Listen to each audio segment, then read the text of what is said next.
सत्य कहेंगे, सत्य लिखेंगे, सत्य चलेंगे। नमस्कार साथियों, मैं पवन बोल रहा हूँ। साथियों, दैनिक शिव समाचार में आपका बहुत स्वागत है। साथियों, अगर बात करें तो आज हम ऐतिहासिक मेला जो भारत के हर एक राज्य में लोग जो है इकट्ठे होते हैं। अगर बात की जाए तो चिड़ी मेला हमारे जम्मू में बड़ी धूमधाम से मनाते हैं।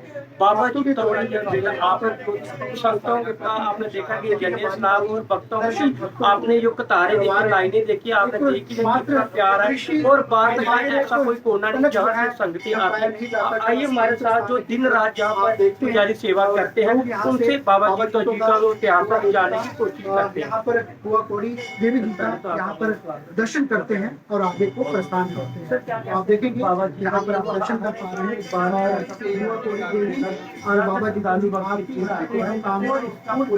यहाँ प्रसाद वगैरह। बाबा चित्तौड़ जी जो कि माँ भगवती के अनन्य भक्त हैं, जिन्होंने निष्काम भाव से माँ भगवती की भक्ति की और वरदान स्वरूप में पुत्री रूप में माँ भगवती को हुआ दाती के रूप में पाया है, ये उनका ये स्थान है। बाबा चित्तौड़ जी धारकोट के मूल रूप से रहने वाले थे। माँ भगवती का उनको वचन था कि आप अपने जीवन में कुछ ऐसे असाधारण कार्य करेंगे जिसके बाद में आप अपना शरीर त्यागेंगे और मैं आपके साथ में सती हो जाऊंगी। तो बाबा चित्तौड़ जी मुख्यतः एक किसान थे। उन्होंने इस क्षेत्र में जो यहाँ की जागीरदार से भूमि उनसे पट्टे पर ली और एक जंगल को खेती करने लायक बनाया काट करके, और उसके बाद में यहाँ पर उन्होंने अपनी किसान के रूप में जो है उनका व्यक्तित्व यहाँ पे उभर के आया। यहाँ कानाचक पास में सभी एक गांव है, वहाँ के एक जागीरदार थे नथु शाह जी। वहाँ से उन्होंने खेती करने के लिए बीज प्राप्त किया और उन्हें वचन दिया कि फसल कटाई होने के बाद में मैं अपना आपका ये बीज आपको लौटा दूंगा। लेकिन कुछ ऐसी परिस्थितियां पैदा हुई जो उस समय के जागीरदार थे, उन्होंने बाबा जी का शोषण करना चाहा, जिसका प्रतिकार बाबा जी ने किया और किसानों की आवाज बनते हुए खुद को उस कनक के ढेर के ऊपर खड़ा कर कटार से अपने आप को शहीद कर दिया।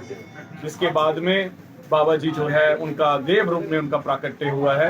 इस स्थान के ऊपर बाबा चित्तौड़ जी की चिता जलाई गई और बुआ दादी जो 5 साल की कन्या है, पूरे भारतवर्ष में ये एक मिसाल है कि एक कन्या अपने पिता के लिए इतना स्नेह इतना प्रेम रखती है कि वो चिता पर उनके साथ में खुद को भी समाहित कर लेती है।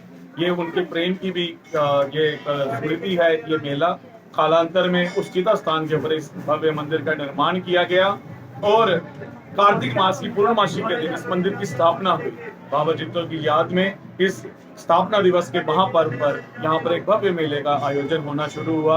आप देख पा रहे हैं लाखों की संख्या में पूरे भारत के भिन्न भिन्न राज्यों से लोग यहाँ बाबा जी के दर्शनों के लिए आ रहे हैं। बाबा जी की ख्याति, बाबा जी का प्रताप और माँ भगवती का उनके पर जो अपना आशीर्वाद था, उसको ये देखते ही बनता है कि जो भी यहाँ पर आकर के कोई भी मनोकामना मनोरथ लेकर के आता है, जो भी कहीं से निराश होकर के भी किसी द्वारे से आता है, बाबा जी के दरबार पर आने पर उसकी सभी मनोकामनाएं पूर्ण होती हैं। जो जिन वीरों बहनों को वीर नहीं होते उनको वीर की प्राप्ति होती, जिन माताओं की झोलियां सूनी होती हैं उनकी झोलियां यहाँ से हरी होती हैं। उन सब प्रकार की मनोकामनाएं मनोरथ उनके परिपूर्ण होते हैं। बड़ी संख्या में किसान बाबा जी को अपना शिरोमणि के रूप में धारण करते हैं। और जब से इस मंदिर की स्थापना हुई है तब से गोसाई परिवार जो कि नथु शाह जी का ही वंशज है, पीढ़ी दर पीढ़ी बाबा जी के इस दरबार में सेवा देता हुआ आ रहा है।